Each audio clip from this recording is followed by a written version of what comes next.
doa diikuti dengan baca Quran, tahlil, Qurannya Yasin pula, tahlil, zikir, sholawat, istighfar, asmaul husna. Terus doa akhir tahun kan luar biasa. Bapak-bapak terprovokasi, akhirnya shopping sana, shopping sini, main game lagi sontoloyo. Ini yang harus dipahami tuan-tuan, dilawan. Jangan tape gitu, kacau nanti orang Islam ketemu orang-orang macam ini. Hancur tuan sekarang. Terus puasa akhir tahun, puasa waktunya hadisnya ada, ini kitabnya ada, bukan omongan saya. Ingat ini pesan dari kiamat nih. Di mana Nabi SAW pernah bersabda, artinya lebih kurang, siapa yang berpuasa akhir bulan Dzulhijjah dan awal bulan Muharram, bermakna menutup tahun dengan puasa dan membuka tahun dengan puasa, maka baginya kafarah penebus dosa khamsina sana 50 tahun. Ada kitabnya. Dan tuan perangkat dengan nama itu ada lah ini. Terus kasihan dong, kasihan diri kita ini lah. Kita sudah lansia tuan-tuan. Pak Iman tahu lansia? Tahu apa lansia? Lanjut usia. Sudah lanjut usia kita ini, sudah maghrib dah. Banyakkan amalan ya Pak ya. Ini terpengaruh macam gini-gini. Ini dari Timur Tengah, Profesor Dr. Suntomo juga diikuti. Enggak, itu caranya. Jadi mantul. Ngerti mantul Bu? Mantap betul. Itu caranya. Jadi kita nih yakin berjalan tuh ada kitabnya ya, bukan omongan, ada kitabnya. Oke dah. Terakhir, ada lasban ini, sekalian. Insyaallah bab inilah. Makalah 183. Iya tuh inayatun tamam. Inayatu fika la syai'in minka wa ina kunta hina wajahatka inayatu wa qabarat inayatu lam yakun fi azalihi ikhlasul amal wala wujudul ahwal bal lam yakun hunaka ila mahdul afdal walimul nawwal Masya Allah. Ini pencerahan dari yang baru kita baca tadi. Perhatian Allah kepadamu. Allah memperhatikan kita. Perhatian Allah kepadamu bukan karena sesuatu yang timbul daripadamu. Buktinya, di manakah engkau ketika Allah menetapkan kurnianya kepadamu di dalam azali, di azali dulu, dan di saat Allah menentukan pemeliharaannya padamu, belum ada di saat itu doa atau amal yang ikhlas atau lain-lain hal, bahkan tidak ada apa-apa ketika itu selain semata-mata kurnia dan kebesaran pemberian Allah. Nah, coba ini sampai dijelaskan begitu itu. Allah perhatikan waktu kita masih dalam kandungan lain di dunia, apa yang kita boleh? Ada oe. Itu bahasa tuh bahasa internasional tuh kan. Orang Arab ke Hindustan, ke Amerika, ke Australia, ke Jepun, Korea, Melayu, Jawa, Bugis kalau lahir oe. Gak ada orang Arab orang Grip tak ada, semua oe. Itu yang kita tahu. Gak bisa apa-apa, apalagi berdoa tahajud. Tim Allah dah tentukan. Terus bagaimana kamu mengaku-ngaku dengan doaku, dengan usahaku? Kenapa jadi begini? Ini soalannya, kenapa? Kenapa begitu? Pada itu kamu tak tahu apa-apa dulu. Allah dah perhatikan dan tentukan dah. Jadi menghadapi suasana begini, ibu sekalian, jangan gelonjor, jangan bingung. Jangan terperangkap dengan pemikiran manusia. Memang bicara takdir itu tidak pernah berhenti, Pak. Takdir bicara takdir itu. Polemik ini tidak akan berhenti sejak dulu, kini dan selamanya. Sehingga sampai sekarang terjadi 4 pendapat tentang takdir itu. Ada yang berpendapat manusia nggak usah usaha apa-apa, serahkan aja kepada Allah dan tentukan oleh Allah Ta'ala. Tak perlu usaha, tak ada gunanya. Nah, ini pemahaman pertama. Seolah-olah benar tapi salah. Ini namanya pahaman Jabariyah. Manusia menyerah saja. Yang kedua, dengan usaha yang kuat, dengan teknologi yang ini, dengan pokoknya usaha kerja jadi apa nih akan sukses. Nah ini terbalik dengan yang pertama tadi. Maka disebut pahaman Qadariyah. Yakin dengan apa yang dikerjakan. Nah, ini Qadariyah. Yang ketiga lagi terus yang paling Mu'tazilah juga, yang mengatakan untuk apa? Kalau toh kita melakukan kejahatan untuk masuk neraka, itu bukan salah kita, itu salah Allah. Udah tahu Allah kita jahat, kenapa dicipta? Kenapa dicipta neraka? Nah, itu lagi terus lagi menyalahkan Allah Ta'ala. Nah ini masalah. Dan pemikiran itu berkembang terus disalut dengan bahasa yang bagus, dengan sikap yang bagus, tapi ini intinya sama. Nah, yang benar alhamdulillah ini pahaman kita Ahlussunnah wal Jamaah. Manusia diberi hak untuk berusaha, untuk berikhtiar, untuk bekerja, tapi ketentuan tetap di tangan Allah. Jadi gitu rekan sekalian. Jadi menggabungkan ini semua, jadi tetap jangan diam, jangan pasrah terus nggak usaha, tetap usaha. Namun jangan ada overconfident, mestilah itu boleh. Kita usaha, doa dan tawakal. Itu timbulnya pahaman Ahlussunnah wal Jamaah yang dipahami oleh kita. Tapi itu digerogoti juga sekarang ini. Dengan pakaian yang begitu indah, dengan ucapan-ucapan yang luar biasa, karena menyampaikan para sarjana-sarjana, sehingga kita terheret akhirnya menyalahkan sana, menyalahkan sini. Ini sama. Kalau menyalahkan sana, menyalahkan sini, itu akan paham Jabariyah, Tuhan sekalian. Kenapa tidak serangan? Nggak bisa. Nah, kalau mesti ada usaha yang kuat dengan cara begini, akhirnya dengan cara penipuan, dengan cara dengan cara yang gila, dengan fitnah, agar usaha akhirnya selesai betul dengan sistem loncat sana loncat sini, betul. Ini jadi Qadariyah ini. Cuma dilapis, disiap, dikemas dengan pakaian yang hebat, seolah-olah dia pahlawan. Mana ada? Ini Qadariyah. Dia memperlantarkan apa yang usahakan begitu ya. Jadi masalahnya tidak begitu, tapi hati-hati Tuhan sekalian. Polemik tidak pernah berhenti. Jadi oleh karena itu kembali kepada pelajaran kita ini. Coba saya ulangi Tuhan sekalian bahasanya itu. Allah perhatikan kepada bukan karena kita timbul dengan cara kita, tak ada. Dengan ini Allah sifat tak ada. Allah tidak pernah terpengaruh dengan apapun dan siapapun. Kalau terpengaruh dengan usaha manusia, kacau nih, bukan Tuhan. Kalau macam itu masih bisa terprovokasi dengan kerja manusia, enggak. Allah tuh maha mutlak Tuhan sekalian. Seperti yang saya sebutkan tadi, bisa memasukkan pelacur ke surga, bisa memasukkan pembunuh 100 kepala ke surga, tapi bisa mengheret alim ulama ke neraka. Itu Allah. Kenapa begitu? Karena maha kuasa. Alasannya apa? Allah yang tahu.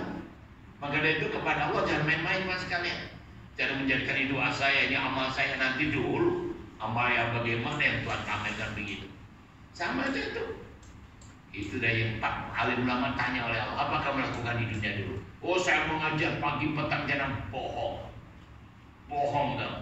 Kamu hanya ingin disebut sebagai ulama dan dapat title. Yang mati syahid, oh saya berjuang dengan agama, bohong. Kamu hanya disebut pahlawan dan dapat pun. Hati-hati teman-teman. Ini hadis saya bukan kita tampil ngopilin. Jadi supaya kita tidak sembrono, tidak double dan tidak overconfident. Confident boleh, tapi harus dasarnya kitab Al-Quran misalnya. Pegang Quran dan Sunnah, bukan pegang orang yang membaca Quran dan Sunnah. Lain tuan-tuan sekalian. Seperti orang Islam dengan Islam berbeda. Islam mesti benar. Orang Islam belum tentu. Banyak orang Islam koruptor, penipu dan pembohong yang jadi hebat, pahlawan, jadi orang itu orang Islam. Tapi pembohong ada. Tapi Islam tidak pernah salah. Tidak pernah salah karena itu ajaran daripada Allah, anugerah daripada Allah SWT. Oke. Kemudian apa? Perhatikan pemeliharaan Allah kepadamu sejak engkau berupa air mani lagi, yang sama sekali belum dapat berdoa atau beramal. Tetapi perlengkapan yang diberikan Allah kepadamu tidak berkurang sedikit pun. Dan demikianlah selanjutnya, sehingga engkau lahir, kau jadi budak-budak kecil merangkak, kemudian menjadi pemuda, dewasa, dan tua, tetap tidak berubah kurnia Allah kepadamu, tidak bersandar kepada amal atau doamu, tetapi semata-mata kekuasaan dan kehendak Allah yang mutlak dan kurnianya yang tiada tara bandingannya, yang tiada henti-hentinya. Wah, saya ini cukup jelas Tuhan, gak usah penjelasan lagi Tuhan. Setelah lahir, nak jadi muslim ke kafir, Allah tak kisah. Yang penting pada waktu diberi roh itu dia sudah mengucapkan qalu bala syahidna, aku bersaksi ya Allah. Maka mereka berakidah kepada Allah, maka diberi izin. Boleh kalian tergantung pada ibu bapaknya nih, jadi kayak Yahudi kan, Nasrani kan, Majusi dan sebagainya. Allah tak kisah mau apa, karena hidup itu perjalanan, mau pilih mana, surga disediakan, neraka disediakan, pilih mana, ya sudah. Dan pilihannya di surga ya lakukan sesuatu atas perintah Allah dan meninggal arahnya. Kalau di neraka ya lakukan pelanggaran begitu aja. Allah tak kisah Tuhan, tidak bukan terpengaruh dengan indah saja. Itulah Allah. Jangan disamakan dengan siapapun juga. Allah maha segala-galanya. Dengan kun fayakun yang begitu. Jadi itu mengajarkan kita jangan kita suka klaim, jangan kita suka menghukum, atau jangan kita punya perasaan kegedean bangsa, pengakuan ini aku ya. Pengakuan inilah yang membuat kita ini langsung perak terus diputar oleh setan. Kalau Tuhan tidak mengaku, aku nggak punya apa-apa, ini milik Allah, aku lahir telanjang, ya sudah, tidak berat. Masa kisah di satu kali itu masa sebelum pandemi, ada seorang kaya raya di Yogyakarta, dia punya kilang badik besar sekali, masya Allah, ya itu dermawanya ya Allah. Mana wajib surat sehingga ada rombongan pas datang di situ tanya Tuhan lagi, Tuhan tak saya dengan harta itu, apa Tuhan tak salah tanya dengan saya? Itu Tuhan pergi harta ke sana kemari kenapa? Tuhan, bukan saya tak sayang harta, saya cinta, saya sayang harta saya, bahkan saya bawa mati. Oleh karena saya tidak mampu membawa sendiri, saya titipkan di masjid ini, di masjid itu, di surau ini, di madrasah ini, di yatim piatu, di fakir miskin, dan di pondok Ustaz Tugul Wahidin. Contoh, aku titipkan. Nanti di kubur saya kutip balik. Coba, ini ucapan orang luar biasa. Aku titipkan. Nanti saya kutip balik. Aku tak kutip pun Allah beri, dan memberinya Allah itu luar biasa. Minimal 10%. Tapi Allah bisa 700%. Itu Quran. Tak percaya kafir. Nah, kata niat kalian yang selalu mendukung kami bikin pondok. Ya itu. Tapi sekarang nambah duit bulan depan tapi double. Ya Pak? Sudah 6 bulan mesin kalau tuan setiap bulan nanti balik 5 ringgit. Kali 6 berapa? 30 ya Bu. Bu, kok senyumnya mencurigakan. Begitu dong. Yakin. Wah ini milik ibu bukan milik saya. Itu tengok pondoknya tuh. Ini bisa lanjut ngomong. Ini jawab kalau dia pondok kita terakhir. Ini pondok Tuhan tadi nih, bukan main-main Pak. Di belakang ini kita sedang pinggir korek peligi 100 meter. Kita akan jadikan air mineral insya Allah. Nah ini kalau Tuhan punya saham sampai akhirat Pak. Ini di sini sedang dipikir, masya Allah nanti pendatang di sana loh ya mana ini modal pondok dari mana? Bukan dari kerajaan Indonesia kemerdekaan ini kota loh. Ini dari ibu. Hanya lari-larinya sebelumnya jadi begini itu luar biasa. Ibu tak terasa. Nah, itu tapi sayangnya tuh kadang derma, kadang tidak, kadang derma macam jin. Ayo Bismillah. Ya Pak ya, bahkan merasa, aduh ya Allah kenapa kok ada gitu dong. Di malam lain, kotak saja di bawah. Betak derma tapi derma macam kumbang. Ontoloyo diajak diberi kesempatan untuk membina malah beremeng. Enggak, ayo Bismillah. Itu tadi katakan, aku sayang pada hartaku. Oleh karena saya tidak bawa, dia boleh saya bagi-bagi, titik. Bukan saya bagi, saya titipkan. Anakku nanti, cara bilang, anakku nanti hadiah kepada aku. Waktu aku mati hanya kain putih. Kereta tak boleh bawa, rumah tak boleh bawa, kebun tak boleh bawa. Ini anakku. Oh nanti aku kacau, maka saya titip-titipkan. Anakku saya sediakan titip-titip anak gitu Pak. Ya Pak ya, Bu, Pak, mulai depan main sedekahnya gitu. Maju mundur, maju mundur, maju mundur. Yang germo apa nih apa? Jangan dong. Ini orang yang al-kais. Al-kais itu hati sahih. Al-kais mandana nafsahu. Alhamdulillah. Orang yang bijaksana, orang yang merendahkan nafsunya, merendahkan emosinya. Dunia itu rendah, mandana, dunia, rendahkan dunia. Dunia dikata harta, rendahkan.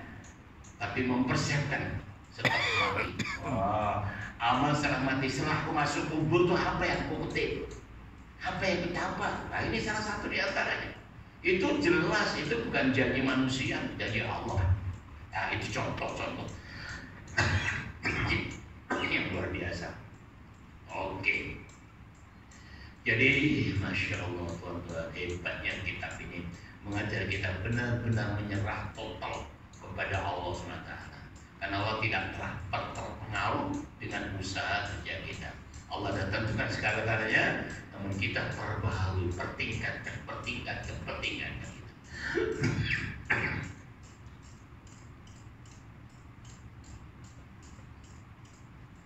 Oke. Terus Allah melengkapi hajat keperluan di saat engkau sendiri belum mengerti apa yang hajat keperluanmu yang penting, yang tidak harus engkau mempunyainya. Yang sekiranya satu saja dikurangi berarti tidak sempurna bentuk kejadian. Dari bentuk muka, dari rambut dan ujung kaki, semua free of charge. Kemudian makanan rambut, makanan mata, makanan hidung, makanan mulut, makanan tangan Allah sediakan. Tinggal korek aja kita, tinggal korek tuan, nggak usah kalah kabut. Kita modify saja, yang mengaku itu aja. Ya Allah, dari ini Allah sayang banget dengan kita. Maka kita ikuti sayangnya bagaimana? Perintah, lakukan apa yang diperintah, tinggalkan dilarang, sudah bereskan. Nah itu dicatat di hari Jumat itu oleh Pak Imam Khatib itu. Ittaqullah, takut pada Allah yang sebenar, itu menjalankan apa yang diperintah dan meninggalkan apa yang dilarang. Jadi kita dibenturkan oleh fakta keadaan. Ini orang Islam sendiri. Orang punya, oleh itu disebutkan, walaupun punya pangkat kepemimpinan yang apa diperintah Allah dikerjakan, tapi yang dilarang juga dikerjakan, itu munafik namanya. Jangan bicara orang pejuang, jangan bicara mukmin, itu munafik. Yang dikatakan tidak dilaksanakan, cakap tanpa bukti, itu adalah munafik. Hati-hati teman sekalian. Ini yang Nabi takut betul itu, kalau bicara belak-belakan, wah macam petir, tapi ternyata amalannya jauh berbeda dari apa yang diucapkan. Ini yang Allah tidak mau, Tuhan. Allah tidak mau macam itulah, Tuhan sekalian. Orang bolehlah Tuhan yang kelintung sana, kelintung sini. Asalkan Tuhan kasih duit aja, insya Allah aku Tuhan akan diam, Tuhan. Akan hilang identitas, apa duitnya banyak, nggak berani menyalahkan koruptor, nggak berani. Yang ada memuja-muji, karena apa? Sudah berutang budi.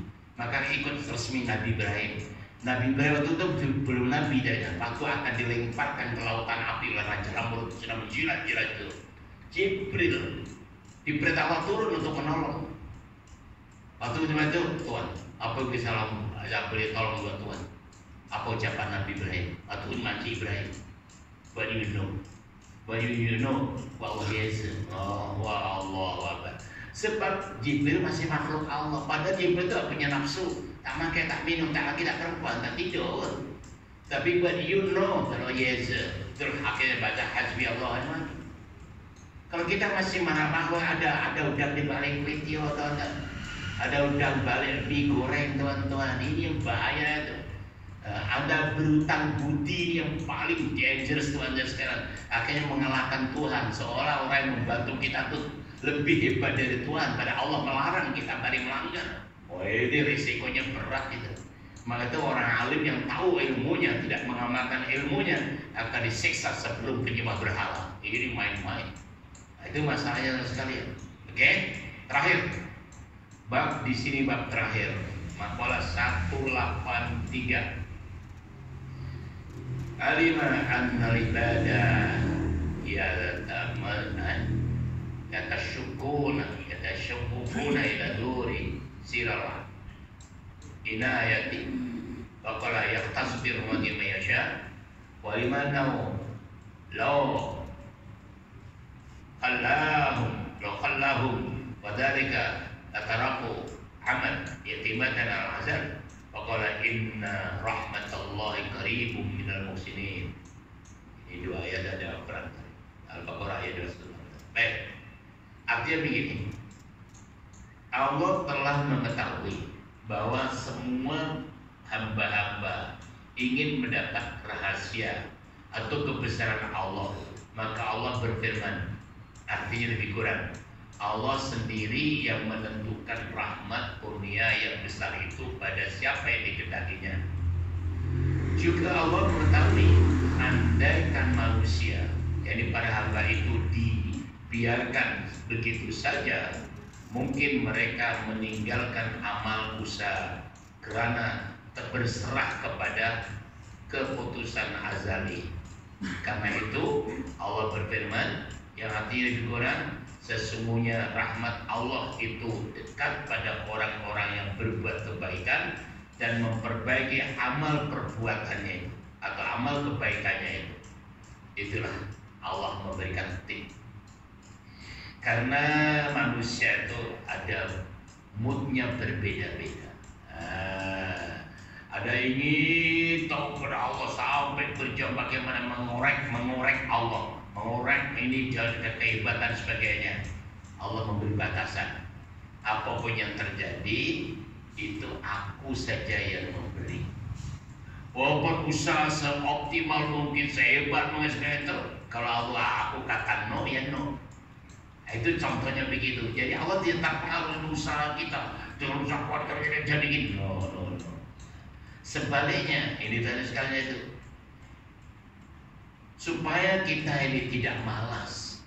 Ya sudahlah, terserah Allah tadi. Apa nanti kita usaha pun tak ada gunanya. Tak ada gunanya, sudah doa saja, jadi duduk saja, ibadah saja. Ya enggak. Terus Allah memberikan jalan keluar juga. Sehingga Allah suka kepada orang yang berbuat baik dan meningkatkan kebaikannya. Nah, muhsin itu perbuatan baik tapi ditingkatkan kebaikan itu, atau berinovasi, kreatif, positif thinking, terus bergerak begitu. Baik, kalau boleh hidup kita dua, ya jasmanian, rohanian, dunia dan akhirat. Dunia ini kita dalam keadaan reality sekarang kalah dengan orang kafir. Oh, saya contohkan sekali lagi, orang Korea saja. Ini Korea itu kafir tuan sekalian, jelas itu. Dan sebab beralat tuan sekalian itu. Tapi tak kalah mencipta teknologi, contohnya handset saja. Di handset dikeluarkan oleh sekalian, atau TV itu bisa makan jempol, Samsung itu tiap bulan diperbaiki, diproduk, terus ditingkatkan, kualitinya ditingkatkan. Itu namanya muhsin. Orang muhsin sudah berbuat baik, kalau tingkatkan, itu namanya muhsin. Allah suka. Itu dunia. Kalau akhirat, ya itu tadi, Tuhan sudah ibadah dah baik. Katakan jamaah dah tambah dengan pengajian, dengan zikirnya, dengan puasanya, dengan sholawatnya, dengan sedekahnya, dengan terus tambah. Itu Allah suka. Bukan stagnan, bukan apa adanya, ini aja nggak bisa. Dalam bentuk apa dirubah? Berubah sedikit. Contohnya sedekah tahun 2020 Tuhan sekalian. Hanya setiap sedekah Tuhan sekalian, sedekah itu minta maaf, sedekah kalau usahakan subuh Tuhan. Jangan tinggalkan sedekah subuh. Tuhan ahli surah, atau kalau tidak surah bagi ibu miskin di kota ini, tulis sedekah subuh. Kenapa sedekah subuh itu? Ini luar biasa. Setiap sebelum matahari terbit, kita didampingi 4 malaikat. Ini bukan rakit-rakit. 4 malaikat, kanan 2, kiri 2. Apabila orang itu memberikan sedekah di sebelum matahari terbit, didoakan 2 malaikat ini. Kalau tak sempat niat aja Tuhan sekalian, sudah dikira oleh Allah. Niat. Kadang-kadang kita lupa bahwa duit dan semuanya Allah, niat ya Allah, insya Allah besok nak kabul. Nah itu udah dapat poin. Itu cara Islam. Orang beriman berniat setiap dapat poin. Kalau melakukannya dapat 10, 170, 700, 7.000, 7 juta. Termasuk saham kita banyak mana? Masya Allah.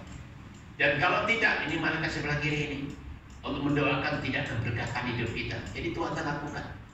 Nggak sempat kesel bagi kota. Ajar putra putrinya bismillah. Nominalnya berapa, isinya berapa? Tuh yuk bismillah. Nah ini luar biasa sekarang. Ini masalahnya luar biasa. Dia jadikan ini. Ini namanya ikhtiar, usaha. Karena usahanya berdasarkan ajaran, bukan saya ide ajaran. Kita bismillahirrahmanirrahim sambil bersedekah mana itu niatkan, coba niat atau masalah sedekah. Niatnya apa? Nawaitunya apa? Insya Allah Allah mesti akan beri. Kalau tidak, Allah tidak akan mensia-siakan berangkat. Itu muksin namanya. Muksin itu meningkat. Ya asalnya hanya 5 ringgit, baik. Nggak usah banyak-banyak, 6 ringgit atau 7 ringgit, naik 8 ringgit, naik 10 ringgit. Itu terus macam itu. Masya Allah, luar biasa. Itu segi akhirat. Dunia macam itu terus berkembang. Ini Allah. Ayatnya ini jelas itu. Subhanallah, luar biasa. Maka Allah suka pada hambanya yang berbuat kebaikan dan memperbaiki amal perbuatannya itu atau mempertingkatkan. Kalau kita belajar